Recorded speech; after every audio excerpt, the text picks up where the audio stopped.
Hey there, and welcome to the July podcast. This is a general reading for the energies coming up for all of us in July. And this is a fasten your seatbelt kind of month. So here we go. July brings change. What has been rumbling underneath our awareness is coming to the surface this month. We are again in eclipse season with a new moon eclipse in the first week and a lunar eclipse 2 weeks later.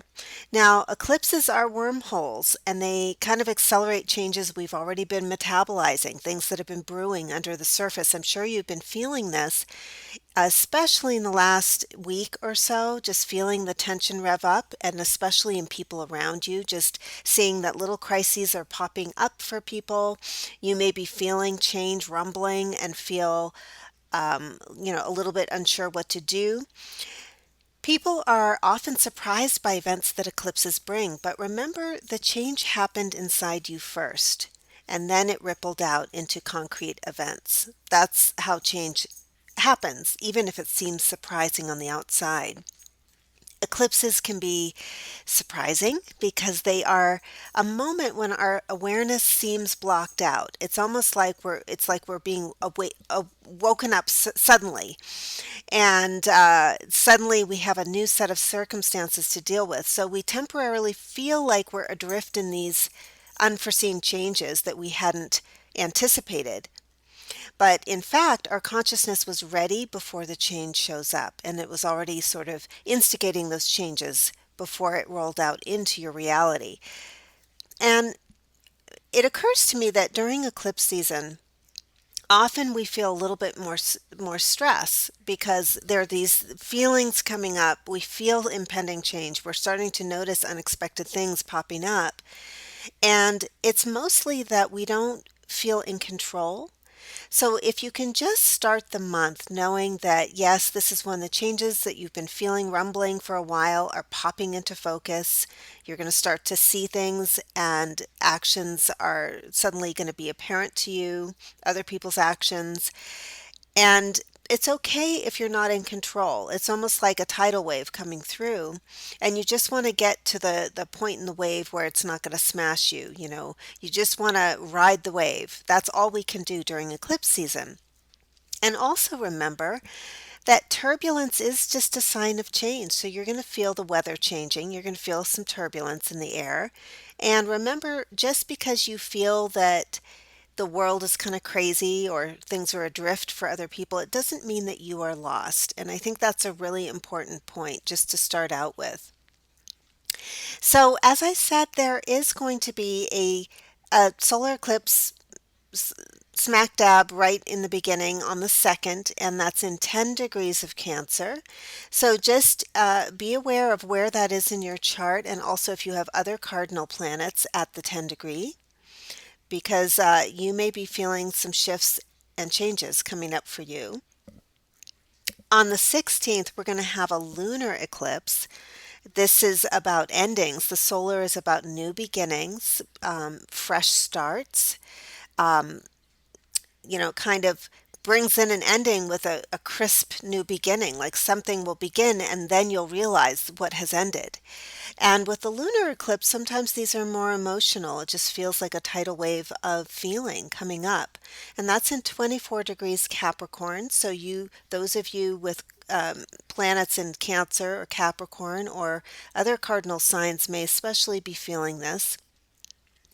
Then we have another new moon in Leo, 8 degrees Leo, on the last day of the month. That's the 31st. So we have two new moons and a full moon right in the middle of the month. So plan accordingly. What do I mean by that? How do we plan for a season of the unexpected and the wave coming through and sort of a feeling of destiny shifting and the winds changing direction in your life? Well, I think that I like to hold loosely to plans that I make during eclipse season because I never quite know how things are going to actually play out And I just like to sort of hold the space for the best and the highest thing to come, and that I'm going to be in a place of surrendering to what's really for my highest good, choosing the highest option available of whatever's bobbing along the waves during the month.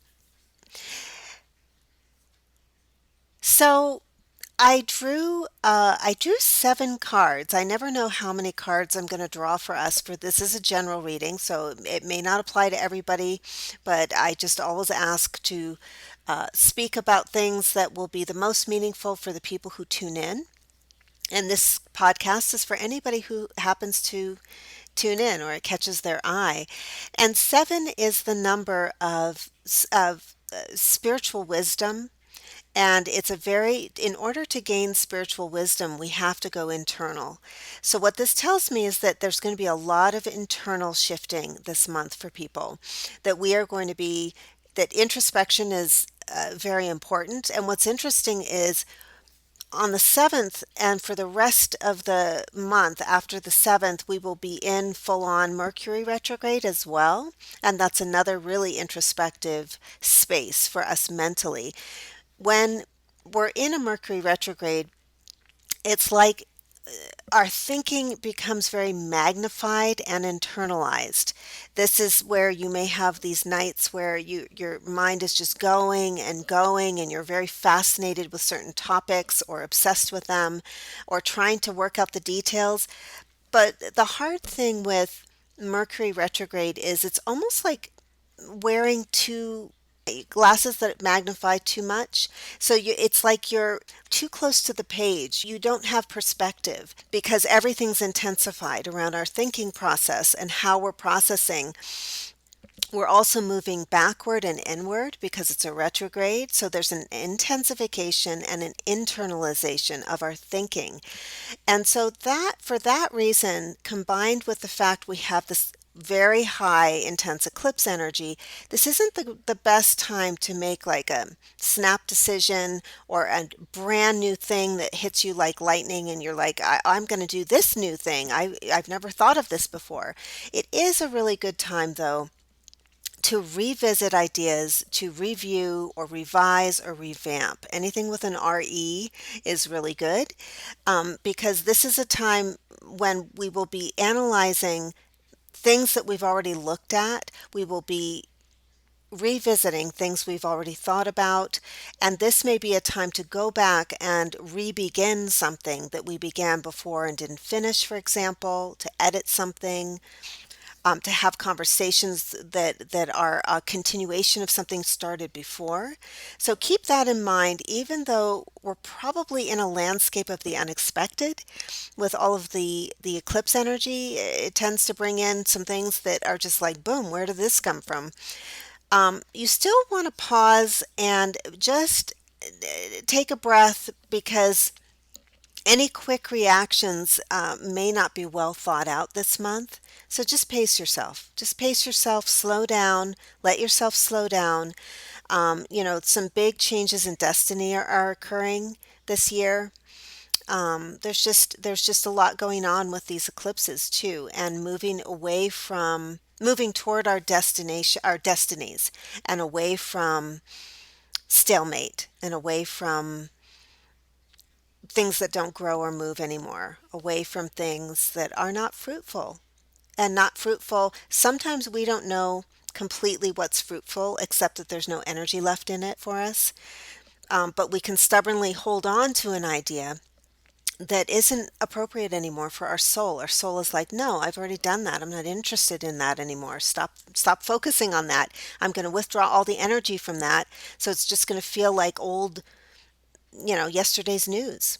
So pay attention to how things feel as you're processing things mentally and trying to make decisions or revamping and reviewing things. Go to where there's energy, because that'll tell you what's exciting for you and what's evolutionary for you.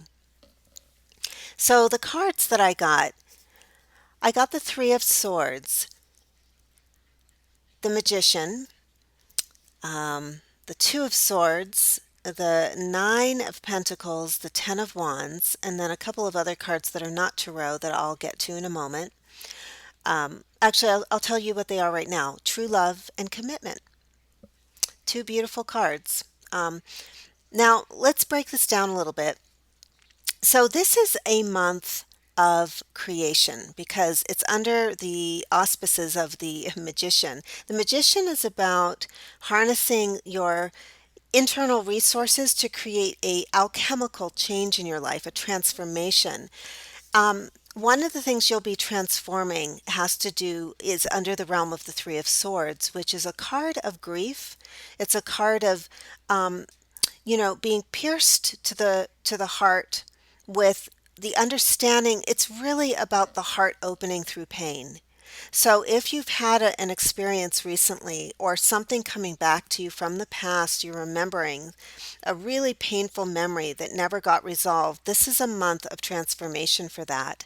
This is a month for how do I want to explain this? What I'm getting from this card is there's a gift in the fact that you are so alive, even to the point where something's painful to you. When we're numbed out and we can't feel it, we are not living our life. We are not on a path of healing, but you can heal things that you can feel. That really is what this card is about. The depth that we attain when we realize the source of our pain, we just recognize the pain, we just acknowledge it and hold a space for it and say, I feel you, and it's okay that I feel you. And once you do that, you're able to bring in the magician, this transformational, alchemical, wise, magical part of you. And this magical part can transform that pain into something of use and value to you. Changing your path, changing how you're going to do this, rewriting the story forever. Those are some examples of that. This is also a time, it's interesting that I'm getting the Nine of Pentacles. This is a card of really tapping into the joy of your aloneness at the same time as the abundance of being who you are. There may be some of you who are needing to sort of count the flowers in your garden, so to speak, all the things that you've created, the creations in your world, really appreciate them.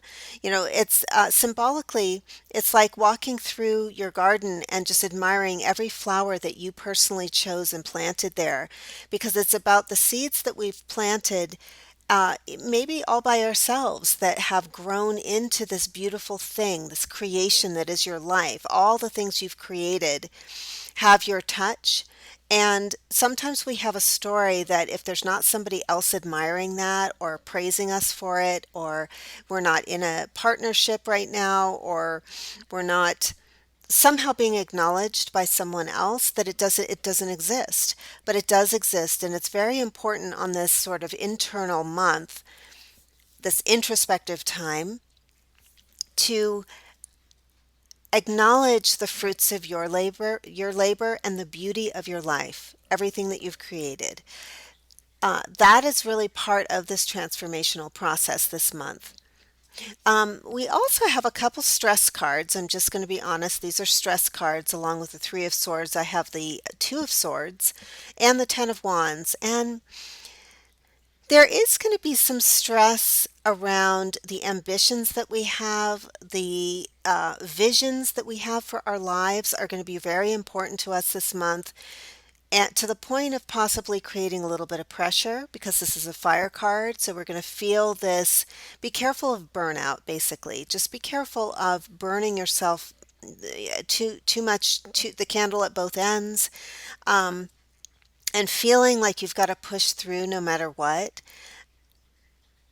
This is a month where what I'm being told is that things are going to change without you having to push them.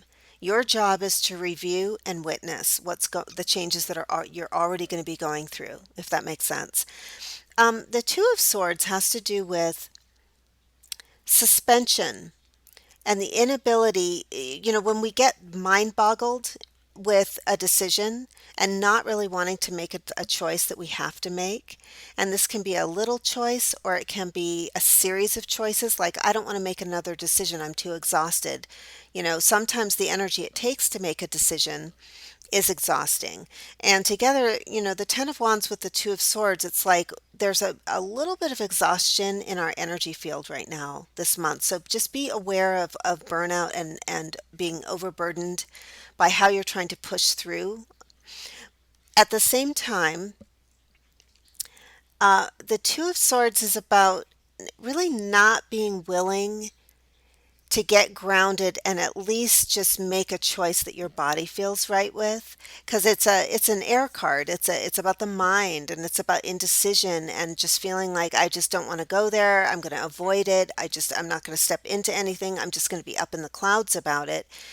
And that actually causes more stress. So if you're in the process of going back and forth, back and forth, back and forth on a decision, um, I would suggest getting yourself grounded, doing a grounding activity. This can be anything from yoga to taking a walk to putting your feet on the grass.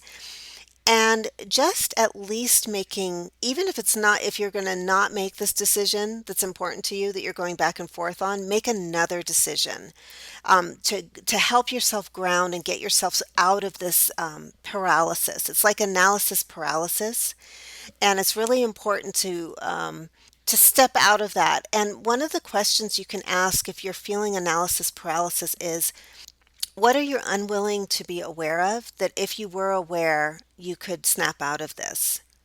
So, what are you unwilling to be aware of that you can now destroy and uncreate that awareness of? Where am I afraid to make a mistake? And what am I afraid to discover if I were to make this decision? Where am I afraid to make a mistake? And what am I afraid to discover if I make this decision? So ask yourself that as well, those two other questions. If you feel in a stalemate and stuck in indecision that is causing you more emotional stress this month. Now, the true love and commitment are these beautiful cards that I drew. And there's so much going on in the world right now that doesn't look like love. We look out and we see the news, we see stories in the news.